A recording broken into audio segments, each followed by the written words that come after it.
When the Yiddish drama God of Vengeance was first performed in the early 20th century, it was considered a thing of beauty. By the 1920s, its makers were on trial for obscenity. Now the play's legacy is reconsidered in the new production Indecent, arriving at the Huntington Theater Company direct from Broadway.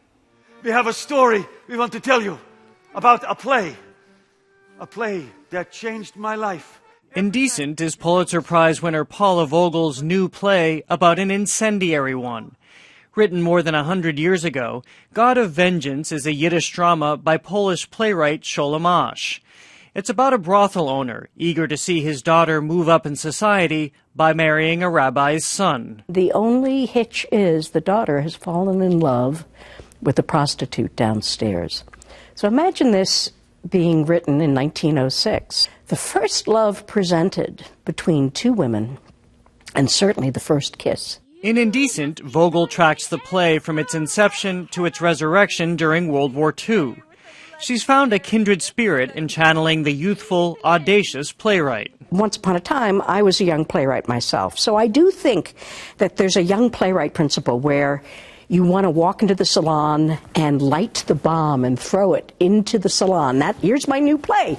Boom! Despite its lesbian subject matter, when God of Vengeance first debuted, it actually wasn't controversial. The love between women was seen as a kind of pure and beautiful love story.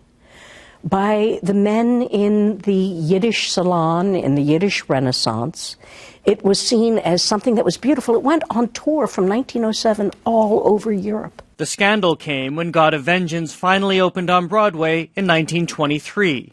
An anti-immigration sentiment was taking hold in the U.S., and seeing the play for the first time, the mainstream Christian audience was unnerved. And what is happening is that there is a great deal of hatred, the rise of the KKK, and the Jew is seen as someone who is invading American soil.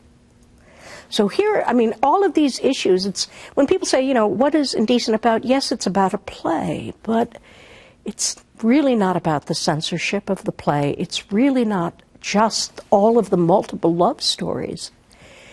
It's how do we describe or catch a moment in time when we as a country, all of our neighbors, all of our friends, all of our family are in danger. It was a real lightning rod for tremendously, important issues and questions about immigration. Rebecca Teichman is Indecent's director.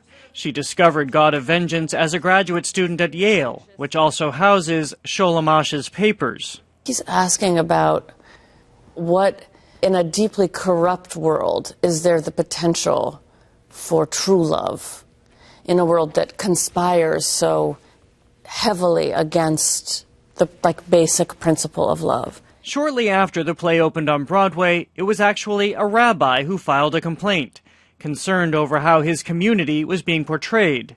In short order, the cast, producer, and theater owner were put on trial for obscenity. What was the tone of that trial? Nobody was allowed to get onto the stand. So the deck was really, really stacked. The writer of world literature. I couldn't walk into that court. Roughly 10 years ago, Teichman brought the story to Vogel, who then spent the next 7 years writing Indecent. I got to imagine, what was it like when my grandparents came to this country? What was it like to walk down the Lower East Side? What was it like to speak Yiddish? What was it like to know all of those songs?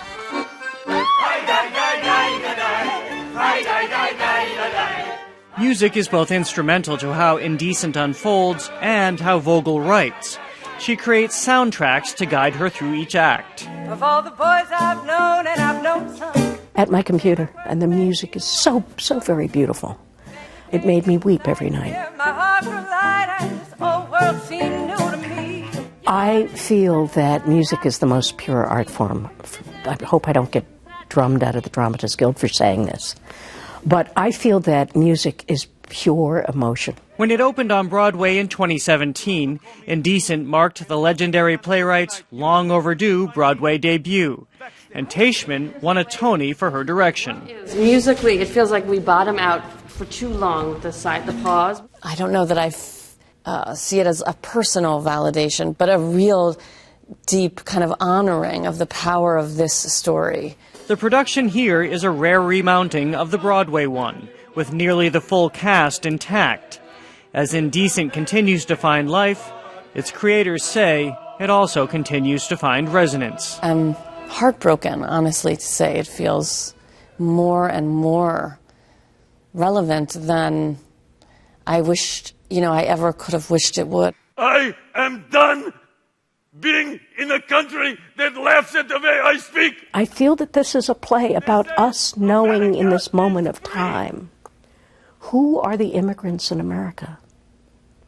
Who is this happening to now? What side are we on? Are we paying attention?